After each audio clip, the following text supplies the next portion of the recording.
तो जनाब ये हम भाग जा रहे हैं अम्मा के घर। वो किस लिए जा रहे हैं भी बताते हैं आपसे ना। असल में ये है जुमे का व्लॉग। और हानी स्कूल से आई 12:30 बजे। मैं बना रही थी मूंग की दाल पालक के पराठे, जो मैंने शेयर की थी आपसे रेसिपी। सो हुआ क्या कि वो अपने रिवाइज़ कर रही थी क्वेश्चन आंसर, और खेलते खेलते उसने, तो ये आगे आप व्लॉग में जानिएगा, ये सीन उसने किए। एक कान से तो मैंने रिमूव कर लिया था, दूसरे कान में बड़ी गहराई तक ये चला गया था।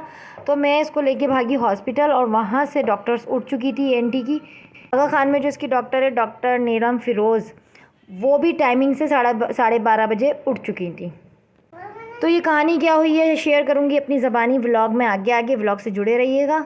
सिंपल सी मैक्रोनी की रेसिपी और एक आइडियाज़ आपसे शेयर करूँगी कर्टन के हवाले से, कि कैसे आप लो बजट कॉस्ट में रह के किस तरह से अपने लिविंग एरिया को ऑर्गेनाइज कर सकती हैं। तो अभी अम्मा के घर से था वापसी का सफ़र, और ये बड़ी वाली सिस्टर, तो जनाब यहाँ हम सबको गुड बाय कह के अपने घर वापस आ रहे हैं। और सिस्टर जो है वहीं स्टे करेगी अम्मा के घर। सो हम वापसी पर लेकर आ गए थे आइसक्रीम, और आने के बाद हमने ऑर्डर किया था पिज़्ज़ा। वैसे तो बच्चों ने खाना खा लिया था अपनी नानू के घर, नानू ने बनाया हुआ था लौकी गोश्त का सालन, चावल, रोटी। और ये हम पहुंच गए अपने घर पर, कि हस्बैंड ने देर से ही आना है। वो आजकल आ रहे हैं 11 बजे, 11:30 बजे, 12 बजे करीब, ऐसे उनको टाइम हो जाता है। सो हम पहुंच चुके हैं अपने घर। अस्सलाम वालेकुम रहमतुल्लाहि व बरकातुहू।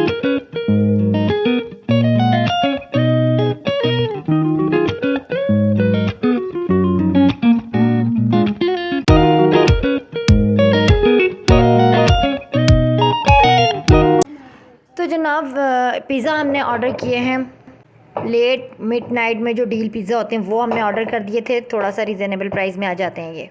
लेकिन बच्चे मेरे चारों के चारों ही सो चुके थे, क्योंकि हम आए 11 बजे के करीब अम्मा के घर से, और हमने ऑर्डर किया। ऑर्डर हमारा 2 घंटे बाद हमें रिसीव हुआ, कि मेरे चारों ही बच्चे माशाल्लाह सो चुके थे। और फिर हस्बैंड आ गए, तो एक बारबेक्यू फ्लेवर था और दूसरा फजीता फ्लेवर था, और बच्चे पिज़्ज़ा का इंतज़ार करते करते सो गए। लेकिन खैर मैंने इसलिए भी नहीं उठाया, क्योंकि बच्चे माशाल्लाह नानू के घर से अच्छा खासा पेट भर कर आए थे, शाम की चाय समोसे। और जो रिलैक्स मैं फ़ील कर रही थी ना, कि जिस काम से मैं भागी थी, मीन्स के घर से भागम भाग हुई थी, तो वो काम मेरा माशाल्लाह हो गया था। जो मेरा छोटा वाला भाई है ना, अल्हम्दुलिल्लाह माशाल्लाह उसने वो किस तरह से निकाला, बस सांस में सांस आई, क्योंकि मैं काफ़ी डर गई थी कि काफ़ी गहराई तक उसका वो डो जो होता है ना, प्ले डो। तो आप अपने बच्चों पे प्लीज़ नज़र रखा करें। वैसे मैं भी काफ़ी नज़र रखती हूँ, लेकिन वही वाली बात है। अस्सलाम वालेकुम यूट्यूब फैमिली, क्या हाल है आप सबकी? उम्मीद है कि सब खैरियत से होंगे, और हम भी अल्हम्दुलिल्लाह बिल्कुल ठीक ठाक है। और माशाल्लाह 10 बजे का टाइम है, और सैटरडे का दिन है ये। और हस्बैंड अभी गए ऑफिस, और रात को जो मैंने पिज़्ज़ा वगैरह मंगाया था, बस वो मैं गरम करूँगी और चाय बनाऊँगी। और आज मैं बनाऊँगी भेलपूरी की रेसिपी। भेलपूरी कह रहे हैं बच्चे बनाने के लिए, वो बना लेंगे। और रात को पिज़्ज़ा आया तकरीबन 2 बजे। ओए ये देखिए जी, तो बच्चों के साथ यही होता है कि कब क्या कर जाएं, अनहोनी, मतलब फुल टाइम उन पर नज़र रखनी होती है। हालांकि हानी माशाल्लाह से 8 ईयर्स में लग गई है, फिर भी देखें उसका, मैं ये तो नहीं कहूँगी कि बचपना ख़त्म नहीं हुआ, छोटी ही है। बच्चे अपने दिमाग से काम करते हैं।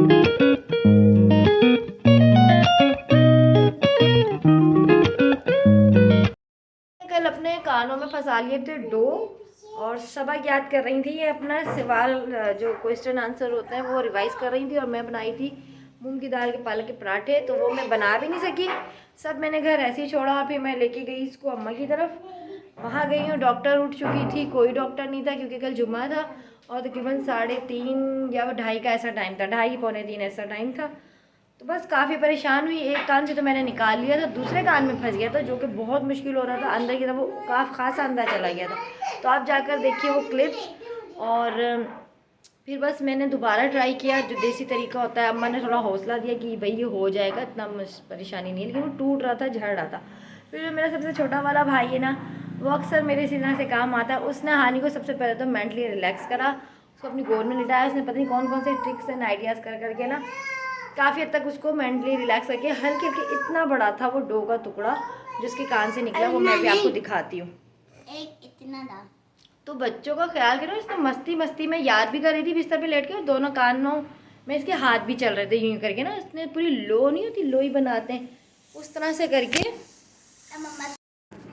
तो जनाब, हालांकि मैं बिल्कुल अलर्ट नज़र रखती हूँ, उन माओं में से नहीं हूँ कि छोड़ दिया बच्चों को बच्चों के हाल पे, लेकिन ये 2-3 दिन से बहुत ज़्यादा इसको क्रेज़ हुआ था प्ले डो का। मतलब काफ़ी डिफरेंट चीज़ें ये बना रही थी, कभी पेंसिल, मतलब कुछ ना कुछ माशाल्लाह क्रिएटिविटी की तरफ है इसका माइंड, और अच्छा बनाती है ये, पेंटिंग्स भी अच्छी बनाती है, इसकी ड्राइंग भी अच्छी है। यहाँ मैं शेयर कर रही हूँ कि ना विदाउट अवन आप पिज़्ज़ा को दोबारा कैसे गर्म करें। तो यहाँ मेरी जो है चाय भी होगी, चाय इसमें हसनैन और इर्तिज़ा की भी, क्योंकि वो लोग ना माशाल्लाह पापे वगैरह या स्लाइस जो होते हैं ब्रेड के वो डुबोते हैं, तो इसलिए फिर अब मैं पूरा फुल मग बनाने लगी हूँ। तो यहाँ मैं आपसे शेयर कर रही हूँ कि विदाउट अवन के आप पिज़्ज़ा इस तरह से गर्म करें कि पहले आपने एक प्लेट रखनी है, प्लेट के ऊपर एक छन्नी रखनी है, उसमें थोड़ा सा पानी आपने डालना है, फिर आपने ढक्कन ढक के इसको छोड़ देना है दम पे। ये इतना सॉफ्ट जो है ना दोबारा से गर्म होगा ना पिज़्ज़ा आपका, क्योंकि ना शुरू में मैं विदाउट पानी के रखती थी तो एकदम कड़क हो जाती थी और एक अजीब सी जले हुए की स्मेल आती थी। तो इससे एक तो स्मेल नहीं आती है, दूसरा सॉफ्ट डो हो जाता है एकदम, इसका जो बन है ना और जो चीज़ है वो भी एकदम मेल्ट हो जाता है सॉफ्ट, बिल्कुल जैसे आप भी जो है बिल्कुल नया नया ताज़ा पिज़्ज़ा आप खा रहे हो। तो ये असल में रात में तो बच्चे सो गए थे, तो फिर मैंने उनको सुबह मॉर्निंग में ही जो है ना नाश्ते में इनको दिया, क्योंकि और बासी तो मैं नहीं कर सकती थी। तो मैंने कहा नाश्ते में आप ये खा लो, बहुत मज़े का लगा, बच्चों ने एंजॉय किया। बच्चों की फरमाइश पे ही मंगवाया था कि आते साथ मैंने ऑर्डर किया था, लेकिन बच्चे सो गए, 2 घंटा लेट हुआ। खैर इस तरीके से देखें, छन्नी रख के मैंने पिज़्ज़ा दोबारा से मैं इसमें गर्म करने रख रही हूँ, और बहुत ही सॉफ्ट तरीके से हमारे पिज़्ज़ा दोबारा से गर्म हो गए।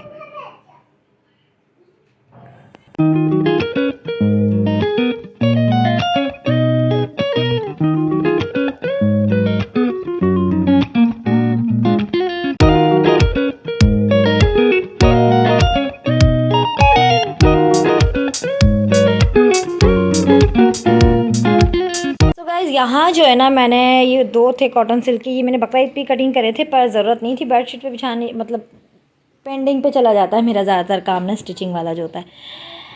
तो ये मैंने भी स्टिच करके रखे हैं दोनों तकिए गिलाफ, हमारी जो बेडशीट्स के साथ के तकिए गिलाफ है। आयरन होगा इस पर, बिल्कुल फिनिशिंग से चमक आ जाएगी इसमें। और आज जो है इर्तिज़ाज खाली कंटेनर लेके आ गए हैं, इसमें इसके डो पड़े हुए हैं और मेरी सेल्फ़ी स्टिक इसके पास है, और ये मिस खेल रहा है मेरे साथ बावला, इसको पता ही नहीं अम्मा अपने काम में लगी हुई हैं। हाँ खेलो ये समझ रहा है मैं इसके साथ खेल रही हूँ। चलो अच्छी बात है, एंगेज हुआ है, वरना भाई ये गोद छोड़ता नहीं है। तो ये जो 2 पीस थे ना मैं ला के रखती रहती हूँ, तो ये जो कट पीस थे मुझे पसंद आए, मैंने ले लिए रख दिया। अब मैं सोच रही हूँ इसका प्रिंट ऐसा है, अगर ये मुझे ज़्यादा क्वांटिटी में मिलता ना तो मैं अपने टीवी लाउंज जो मेरा लिविंग एरिया है उसमें इसके पर्दे में लगाती, कर्टन बना के ना, हाथ की सिले हुए जो स्टैप के साथ सिलते हैं ना इस तरह से 2-2 इंच के साथ जो चपटे स्टैप होते हैं। खैर बहुत प्यारे लगते हैं, और मुझे तो भाई अपने लिविंग एरिया में ना लाइट कलर ही पसंद है, क्योंकि किचन अटैच है ऑटोमेटिकली, तो वो ऐसा होता है कि ना किचन भी एक तो इतना हैवी भरा, और जब इसमें काम होता है तो घिच पिच मीन्स के पूरा पसारा, गंद खाना, गंद तो नहीं कहेंगे, मतलब पसारा फैल जाता है, और पसारा फैले बिना काम होता भी नहीं किचन में। तो बात को लंबा चौड़ा ना करते हुए मैं यहाँ आपसे शेयर कर लूँगी। यहाँ मैं बनाऊँगी इसके छोटा सा कर्टन बनाऊँगी फ्रिल वाला, चिकनकारी का मेरे पास कपड़ा रखा है, कट पीस छोटे जो पीसेस बच जाते हैं ना, उफ़ ये भी आ गए। और यहाँ लगा देंगे हल्की सी फ्रिल, इसको मैं सिल्वर के जो पाइप होते हैं ना उसमें लगाऊंगी, और एक पर्दा मैं सामने का बनाऊंगी किचन का जो सामने वाला, और मैं कोशिश करूंगी कि एक फ्रिल वाला अच्छा सा डाइनिंग टेबल कवर बन जाए, थोड़ा सा वेस्टर्न लुक में ना, वेस्टर्न स्टाइल में ना। और कुर्सियाँ तो भाई मैंने पिछले साल ही ना उसका वेलवेट चेंज किया था मेरे बच्चों ने, फिर उस पर पेन से मीनाकारियाँ करती हूँ। बच्चों का हाथ रोकना भाई बहुत मुश्किल है। तो अभी 1 साल हो जाएगा उसको तकरीबन सितंबर में। सोच रही हूँ कुर्सियाँ तो मैं चेंज ही करवा लूँ दिसंबर तक। तो ये बच्चों ने क्या है, कुछ गिर गया है इसके ऊपर ना, बेचारा कल से मैंने बाहर निकाल के रखा हुआ है। तो ये इस तरह का मुझे बहुत अच्छे लगते हैं, फ्लोरल स्टाइल में ना, फ्लावर्स के साथ प्रिंट हो लाइट कलर में, बहुत प्यारे लगते हैं। और मज़े की बात इसका बाय बाय। तो वो देखिए जी, मैंने अपने बेडरूम में ही आज मेरा जो काम है ना वो इसी तरह का है, कुछ कर्टन है, कुछ तकिए गिलाफ हैं, जो भी काम सारा सिलाई वाला पेंडिंग का पे है ना वो मैं आज थोड़ा कवर करूँगी। मशीन में नवा रख लिए, बहुत सुकून से इजीली होके मैं सी लेती हूँ। उस पर असल में कांच है तो इसलिए भी नहीं सी रही हूँ। तो अभी देखते हैं इसमें से क्या क्या बनता है। मेरी कोशिश है एक कर्टन बन जाए सामने का, फ्रंट का फ्रिल वाला अच्छा सा जो विंडो है उसका कुछ बना लूँ अच्छा सा स्टाइलिश सा। और अगर चेयर का कपड़ा निकल पाया इनमें से, वैसे तो मेरी कोशिश है तख़त की फ्रिल वाली चादर भी बन जाए। देखते हैं क्या क्या बनता है इसमें से। मुझे बहुत प्यारा लग रहा था ये ना, कॉटन सिल्क है और ओरिजिनल फैब्रिक पे कॉटन सिल्क है। देखें बहुत सॉफ्ट और स्मूथ और प्रिंट भी बहुत प्यारा, मुझे इस तरह के अच्छे लगते हैं ज़्यादातर, वाइट और ब्लू मुझे पता नहीं क्यों बहुत पसंद आया हुआ बस पिछले कुछ 1-1.5 साल से, चाहे वो कर्टन हो, मेरे कप हो, मेरी बेडशीट्स हो, मेरी कुर्तियाँ हो। तो ये देखें करीब से अगर दिखाऊं मैं आपको, प्रिंट बहुत प्यारा है कॉटन सिल्क पे। तो स्टार्ट कर देते हैं अपना काम। बच्चे आराम से अपना रूम में खेल रहे हैं अपने कमरे में, और देखिए मेरा रील भी लगा हुआ है, मैचिंग का रील, ये देखें गिरा के चला गया वो लड़का।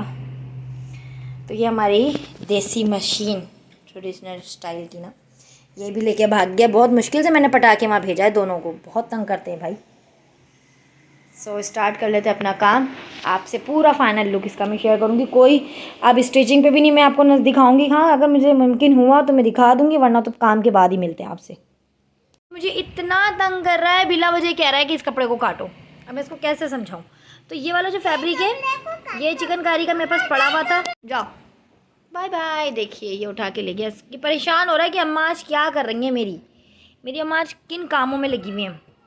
तो हम देसी ख़वातीन की ना कुछ पोटले पाटले होते हैं अलमारी में कबर्ड में, जो हमारे ड्रेसेस से पीस जो हमें अच्छे लगते हैं और काफ़ी मिकदार में बच जाते हैं, तो वो मैं क्या करती हूँ साइड बैग में भर के रख देती हूँ। फिर मुझे कभी स्टिचिंग का काम होता है, जैसे कि अभी मुझे स्टिचिंग का काम था, तो देखें इसमें कितना अच्छा मैच हो गया, थोड़ा सा स्टाइलिश हो जाएगा ये, यूँ कह लेंगे किचन में ये चिकनकारी का कपड़ा भी अच्छा लगेगा। और इसमें से जो सिल्वर पाइप नज़र आएगा ना, जिसको मैं फ़िट करने वाली हूँ विंडो में, तो यहाँ आ जाएगी चुनटे आ जाएंगी, सारी पिंटर्स आ जाएंगी, नीचे आ जाएगी एक और लेस है, वो भी मैं भी आपको दिखाऊंगी जब रेडी हो जाएगा, ठीक है, वो मैं अभी शो नहीं कर रही हूँ। तो ये देखें, ये मैंने हानी के सूट में भी यूज़ किया था स्टाइलिश लुक देने के लिए, स्लीव्स में। रोज़ा खुशाई वाला व्लॉग अगर आप देखें हानी का जाकर, तो उसमें भी मैंने यूज़ किया था, उसकी भी ड्रेस में जान आ गई थी। तो मैं क्या करती हूँ, जब भी मैं मार्केट जाती हूँ, स्पेशली मीना बाज़ार जो एक मार्केट है वहाँ होते हैं, तो उनसे मैं ज़्यादातर लेसेस वगैरह लेती हूँ, स्पेशली उन पठान भाइयों के पास चिकनकारी के जितने भी फैब्रिक हो गए वो बड़े बढ़िया टाइप मिलते हैं, मतलब कि हम समझेंगे बहुत अच्छे लगते हैं। तो उनमें से भी कुछ कट पीस ये बचे हुए थे, तो इस तरह से ये मुझे कर्टन में काम आ जाएंगे और ये बहुत प्यारा लुक देगा किचन में ना।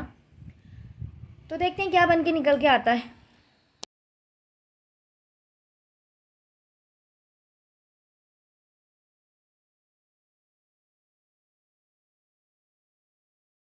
ये जनाब चुनटे डालने का मरहला, ठीक है, अब हम इसमें डाल देंगे पिंटस। हाँ जी, तो ये फ्रिल बन के यहाँ से यहाँ तक रेडी है, इस पर जाएगा जनाब ये। तो बस अब हम इसको स्टिच कर लेते हैं ऐसे रख के, ये फिर सिलाई। तो यहाँ इरादा था मेरा नेट वाली लेस लगाने का ना, चिकन की जो नेट वाली लेस होती है, खैर नहीं थी, मैंने बहुत ढूंढी अपनी शॉपर्स में, जैसे घर में रखी भी होती है ना मेरे पास अक्सर।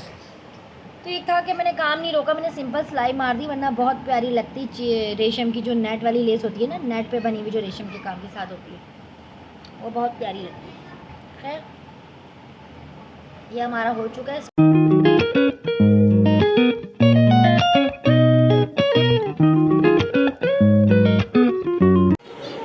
एक्चुअली ये जो है ना कटिंग होंगे साइड से और ये फंसाए जाएंगे, मीन्स के टाइट करके लगेंगे ये। अब ये तो मेरा काम भाई कर सकता है। Oh my God, oh my, ये इतना यहाँ से कटेगा क्योंकि जॉइंट होने का कोई सिस्टम नहीं है, तो अंदर की साइड जाके ही फिक्स होगा कटिंग होके ना, तो फिर लाइट जो है प्रॉपर इसके ऊपर आएगी। तो आप लोग मुझे बताइएगा ये कैसा लग रहा है।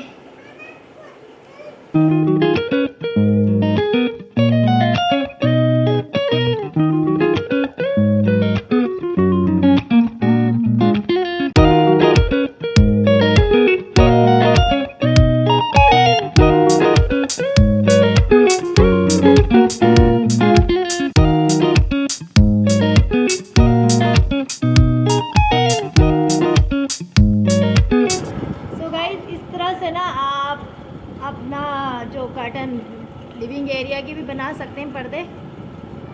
क्या आपने पीछे वाले पर्दे इस तरह से बनाए हुक वाले, और ऊपर से फैशन पट्टी का डंडा लगा दिया, इस तरह से हुक वाले पर्दे बनाए और लगा दिए, तो ये देखिए ये भी कितना अच्छा लगेगा। ये देखिए मैं यहाँ सिर्फ आपको एक आइडिया दे रही हूँ। मैं यहाँ ट्राई करने वाली हूँ बिग पार्लर वालों का सूजी और बेसन। तो मैंने इस तरह से ना एक मतलब एक एक किलो के सॉरी एक एक पाव के 4 पैकेट लिए हैं अलहदा अलहदा ना, ताकि कीड़े ना पड़ें, स्पेशली कीड़ों की वजह से ना, क्योंकि अब वो तो है नहीं, रमज़ान वगैरह में तो आप किलो किलो के हिसाब से माशाल्लाह लेते हैं और डाल देते हैं कंटेनर में। तो ये इस तरह से मैंने 4 पैकेट लिए हैं, जिसमें से एक एक मैं यूज़ कर लूँगी। तो मैं ये ट्राई करने वाली हूँ सितारा यासीन का सूजी का हलवा। मैं देखती हूँ उनके व्लॉग, शौक से देखती हूँ। लोग तो भाई किसी भी हाल में जीने देते नहीं है। समटाइम मैंने उनके बारे में यही सुना है कि बस व्लॉग कुछ ख़ास नहीं बनाती ये वो, मतलब कुछ ज़्यादा तारीफ़ें नहीं सुनी है मैंने पाकिस्तानियों के मुंह से। ज़्यादातर उनके व्यूवर्स भी जो हैं इंडियन हैं। तो खैर ये एक टिप देना चाहूँगी, अगर आप 1-1 किलो या 2-2 किलो सूजी लेती हैं तो एक एक पाव की इस तरह से कंटेनर उठा लें आप। मैंने फ़र्स्ट टाइम ऐसे उठाए हैं, वरना मेरा भी हाल यही है कि 1 केजी का पैकेट उठा लिया, कंटेनर में डाल दिया। अक्सर मेरे पास कीड़े लग जाते हैं सूजी में और बेसन में, क्योंकि वो इतना यूज़ ही नहीं होते। तो मैंने 1 केजी लिया है, लेकिन ये एक एक पाव के अच्छे लगे मुझे पैकेट, क्यूट क्यूट से। तो जैसे कि पकौड़े बना रहे हैं, 1 पाव बेसन बहुत है, ज़्यादा चाहिए क्वांटिटी में तो हाफ़ खोल लें, मतलब कि दोनों पैकेट शामिल कर लें आप। तो खैर स्टार्ट करते हैं सितारा यासीन का फेमस हलवा। कैसा बनता है ट्राई कर रही हूँ पहली दफ़ा, सूजी और बेसन के साथ उन्होंने बनाया था, तो देखते हैं। तो मिलते हैं नेक्स्ट व्लॉग में रेसिपी के साथ। रखिएगा अपना बहुत सारा ख्याल, मुझे रखिएगा दुआ में ढेर सारा याद। रेसिपी आई दुआ के साथ कि दूसरों का